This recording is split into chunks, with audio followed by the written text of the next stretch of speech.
My name's Joe for Joe's Nostalgia Overload, and today we're going to look at the very special book, Good Burger 2 Go? Yeah, it's the sequel to Good Burger. So you don't have to worry anymore if they're ever going to make a sequel, because it's all here in text form. And in fact, I know how much you hate reading, so I'm just going to summarize it for you here today. Our story begins with Ed still singing Less Than Jake and not wearing pants at work. You know what? Scratch that. Less Than Jake is apparently the only song Ed knows. Now, Ed's still friends with Dexter a year after the events of the first movie. He's also still causing Mr. Bailey to freak out. He even caused 6 of the 7 ulcers that this guy's already had. Mr. Bailey kicks off the storyline by the book by announcing NASCOR's gonna find them. What's NASCOR? The National Association of Sauces, Creams, and Other Random Foodstuffs. And they're coming in to test Ed's sauce, because they've been selling Ed's sauce illegally. Now, is this just Kurt trying to seek revenge for Mondo Burger? Nah, this book doesn't have Kurt. When the store closes, we find that Ed is still up on the roof with a fishing rod. And of course, he catches a fish from a fish delivery truck. And in a nice little bit of callback, Dexter still has his yo-yo. While the two are up on the roof contemplating what they'll do if Good Burger closes down, we learn that Dexter wants to travel the world, and that Ed collects moldy bread. We're soon introduced to Harry Hopper. He's our villain. He's a rich punk, long thin face, receding hairline, and a pencil-thin mustache. The book describes him as the kind of guy who'd have a neon sign above his head that says, "Bad Guy." The man also has a sidekick named Morley, who's his evil assistant. Chapter 3 begins with Marcus Fickler being introduced. The guy's a wannabe bad poet. He hates sauce, but he inspects it. And we also see our first recurring guest in Connie Mondoon.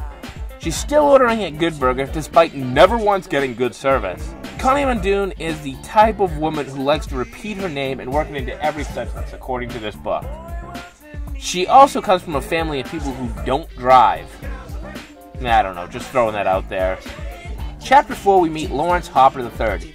He's a rich old man and uncle of Harry Hopper. He basically goes around to the factories that he owns and undercover bosses them. Right now, Lawrence finds himself at the Good Burger. Lawrence basically has a distrust of his nephew, and for good reason, because apparently his nephew often calls him asking when Lawrence plans on dying. And also, Harry gets arrested for taunting the elderly. Anyway, Lawrence goes into the Good Burger where he bonds with Ed over the red ribbon that he's tied around his finger. At this point, Mr. Bailey starts freaking out because there is no Ed sauce. But before Ed can make any more, the old man leaves without his 18 cents change, which then sends Ed chasing after his limo in the Good Burger car. Dexter gets sent to chase after Ed, but the only available vehicle is a pink little girl's bike. And of course, he steals it. Racist. So Ed is chasing after the limo, driving in the wrong lane, where he almost gets hit by a semi. Oh, by the way, other cars are crashing into each other. The book even says so. So this chase ends up with Ed and Dexter at an airport, where Ed decides to dress like a stewardess and sneak on a plane. Yeah, that's really tight security. Anyway, Dexter has to keep up, so he hides in a dog cage that was housing a German Shepherd. By the way, the German Shepherd peed in the cage. As soon as Lawrence Hopper arrives in France, he gets kidnapped by Morley and 2 bodyguards. When the plane lands, Ed and Dexter meet up, and they head to the Eiffel Tower, because why not? At the Eiffel Tower, Ed starts freaking out and calling himself Edzilla, because, of course, I don't know. We learn that should Ed not return to make good sauce in 5 days, Good Burger will get a $25,000 fine. But since Ed knows how to draw, he's able to make money drawing couples in France. Ed then falls in love with a 16-year-old mime, female. Morley ends up stumbling upon a drawing done by Ed and realizes that Ed and Dexter might be on his trail looking for Lawrence Hopper. Harry, Morley, and the guards then find Ed and Dexter in a hotel. Ed doesn't end up realizing these guys are trying to kidnap him, so he decides to towel stab everyone in the room, until Morley knocks him out with a lamp. Ed and Dexter then wake up unconscious on a speeding train, where they end up in the same car as Lawrence himself. Anyway, the mime comes in, rescues them, swashbuckles with the bad guys. How did the mime know? Because apparently mimes sleep under the bed, and the thugs happen to have yelled out their plans out loud. Even the book thinks it's outlandish.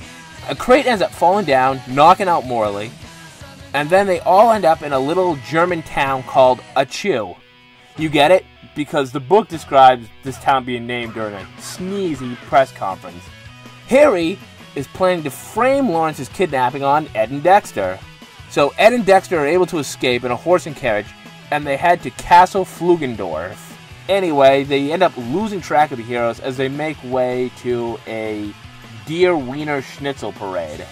The Dance of the Deer breaks out, which is basically headbutting each other to oomph music, and it's danced by fat women in blonde pigtails. Anyway, a big woman headbutts Morley like she was some Samoan wrestler.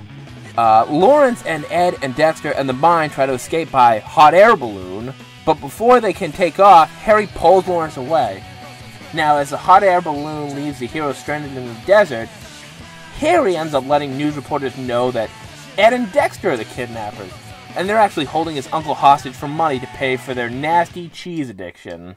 Dexter and Ed get arrested for the kidnapping of Lawrence Hopper III. Now, at the trial, the judge has the motto, guilty until proven innocent. The guy representing Dexter and Ed has never won a case, and Harry Hopper basically becomes a local celebrity and hosts British music countdowns. They use the drawing that Ed made to frame them because they've attached a fake ransom note onto it. In the meantime, NASCORF is going to auction off Good Burger. Meanwhile, at the trial, Harry is basically doing the Seinfeld ending. He's trotting out all these people to testify against Ed and Dexter.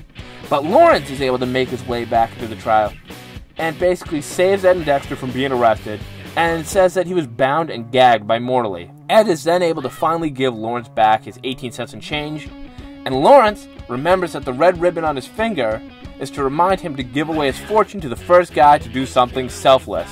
Ed ends up opening a new Good Burger. This Good Burger has a bowling alley, a swimming pool, and Spatch gets a gold spatula. And our story ends with Ed and Dexter chilling on a roof in a hot tub. Oh, and good sauce? It's just ketchup and mustard.